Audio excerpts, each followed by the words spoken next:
Hey everybody, it's the Mad Master here. I'm just doing this quick video because I heard some devastating news earlier today that really shocked me to the core because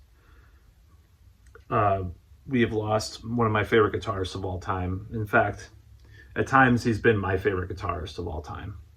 I would always say that Uli John Roth is my favorite of all time, but sometimes this man has been number two, number one at times as well. That's John Sykes.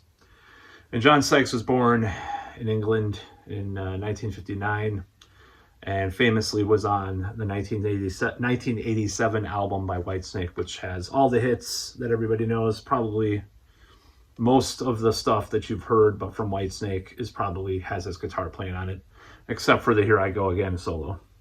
And also there's a popular version that has Dan Huff on it as well that's out there.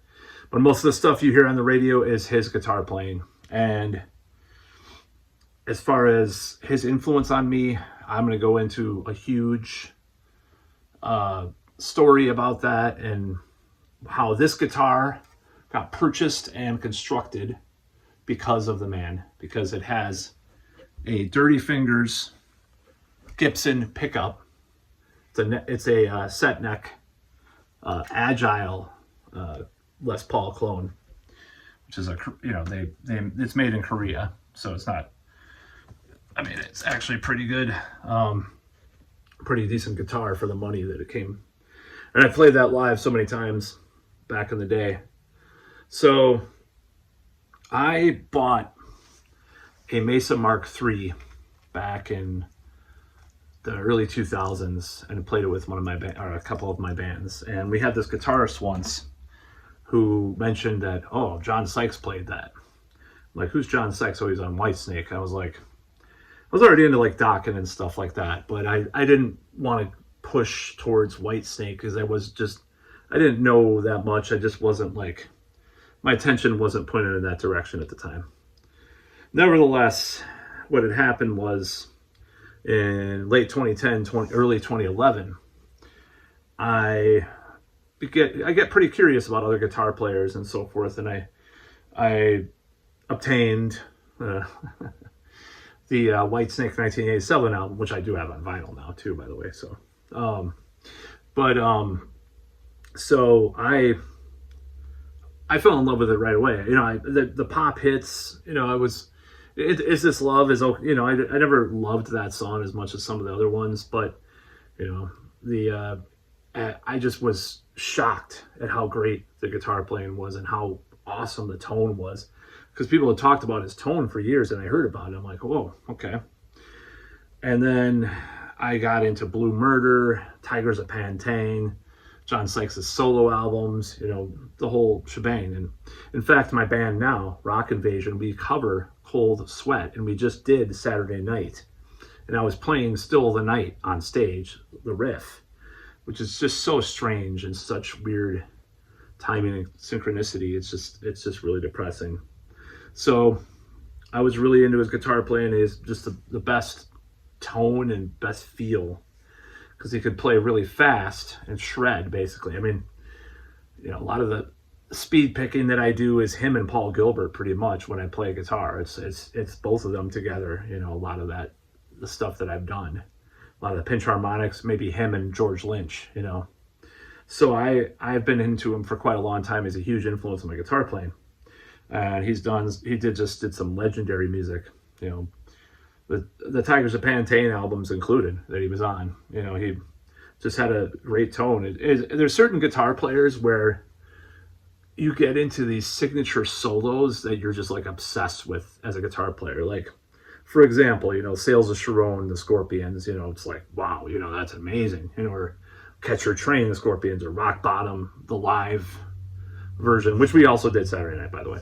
The live Strangers of the Night version. A certain guitar solo a person gets into as a guitar player. But John Sykes, that was another one, because I had Please Don't Leave Me, Valley of the Kings, straight for the Heart off of 1987. Just solos like that, and Still the Night, obviously, and the riffs, just the killer tone. It was an amazing guitarist, and he just had such an effect on me, such a profound influence on me. And so what had happened in 2011 is that I started listening to that album all the time, and a lot of things just changed. And this is going to sound like a little superstitious, but like listening to that Whitesnake album, a lot of things were changing in my life at the time, and just getting really good. And it was probably one of the best. It definitely was, if not the best, one of the best years of my life. And I kind of owe it to him. You know, he co-wrote the 1987 album with David Coverdale, so it was an amazing period of time, and I listened to it all the time. You know, and did some of the things in the songs too at the time too. You know, I played, and then Slide It In is good too.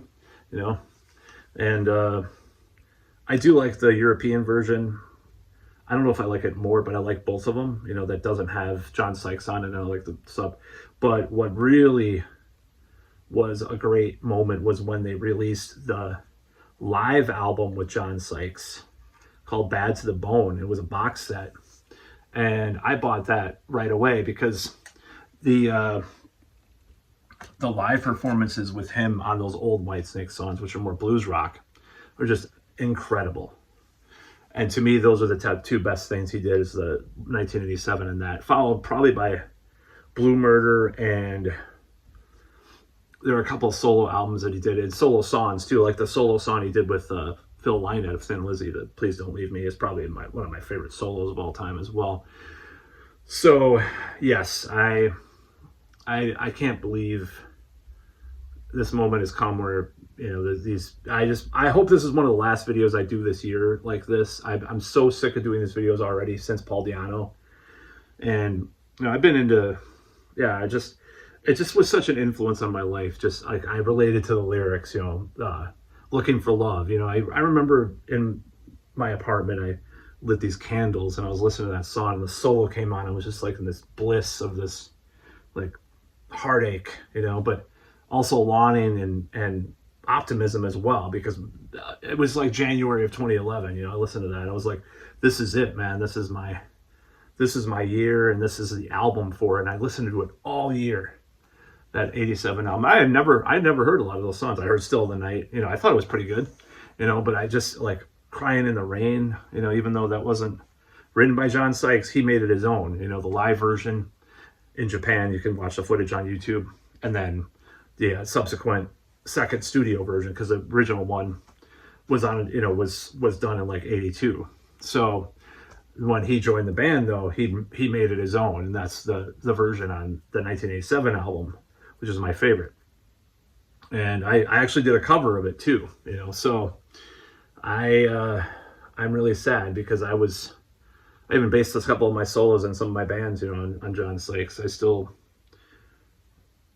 you know, there's even in various bands, you know, in various projects, you know, and I really wanted to like the song "Seduce to the Grave," the project Internet Bad Boys, you know, also known as Axe, also known as Midi Warlord. The solo to that was directly influenced by John Sykes, you know.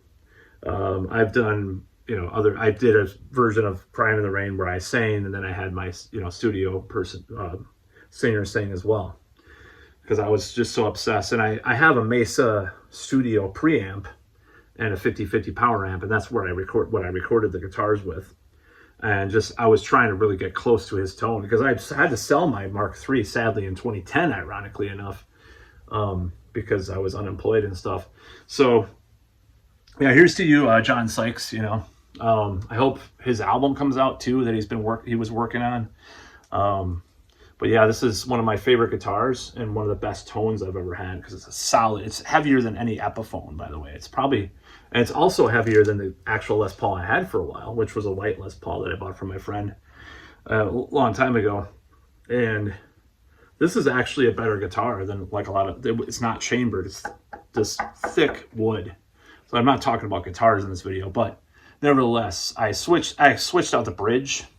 Probably some kind of PAF kind of thing, like a little hotter, into the neck, so I can do the really blistering runs and then just do the crazy stuff with the dirty fingers. It's one of my best guitars. I'm going to get it set up again, because in tribute to John Sykes, because that's why I bought this guitar and set it up the way that it is because of him. So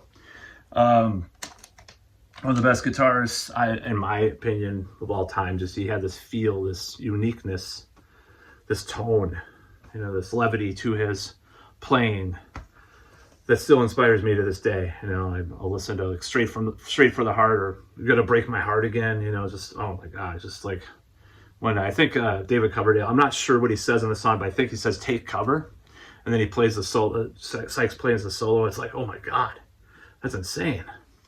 So he's like a shredder, still rooted in a lot of like the Gary Moore and like the 70s players, but in the 80s. He wasn't just Van Halen.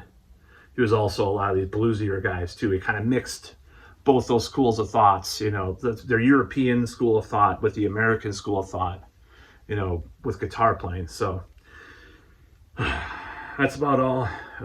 If you can play a song by any of the bands that he was in, his solo albums, or Blue Murder or anything, or Whitesnake, go ahead and play it.